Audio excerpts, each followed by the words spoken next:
এলাকায় যদি কোনো আহলে হাদিস আসে ওকে মসজিদে ঢুকতে দেবেন না, ওকে গ্রাম থেকে বয়কট করুন, সমাজ থেকে বয়কট করুন। এটাই জানবেন যে আহলে হাদিস মানে ইহুদির দালাল। কাদের দালাল? আরো জোরে।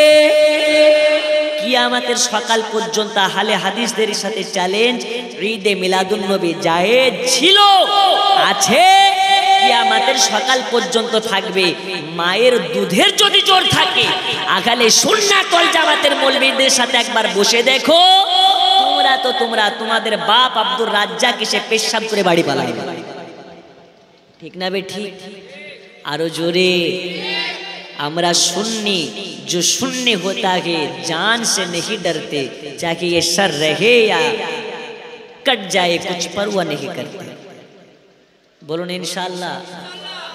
ওরা দেখবেন আমরাবাদী নাভির উপরে এইভাবে, কিভাবে এইভাবে, আর ওরা উঠাতে উঠাতে এইখানে নিয়ে চলে গেছে। কোথায়?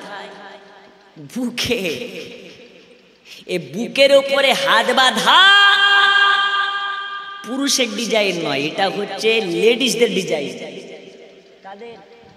এ মুরব্বি কাদের?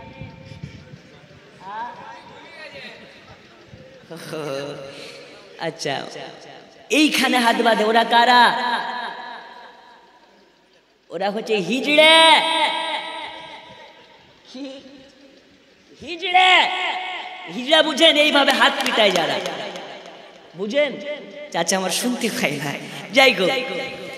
তো যারা বুকের উপরে হাত বাঁধে ওরা হচ্ছে হিজড়া মার্কা। কি মার্কা হুজুর?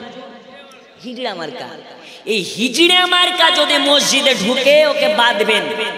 বেটা দলিল দে যে বেটা ছেলের জন্য বুকের উপরে হাত বাঁধা জায়েজ, আর যদি দলিল না দিতে পারিস তো আজকে খাম্বাতে বেঁধে পিটানো হবে। বলুন ইনশাআল্লাহ। আমরা কি হিজড়া নাকি? আমরা কি হিজড়া নাকি? আমরা বাঁধি কোথায়? আর একটু জোরে। নাভির নিচে কিংবা নাভি বরাবর, এটাই হচ্ছে সুন্নাত। আর মহিলাদের জন্য বুকের উপরে। তাই সাবধান, এই হিজড়া মার্কাদের পালটে পড়বেন না। বলুন।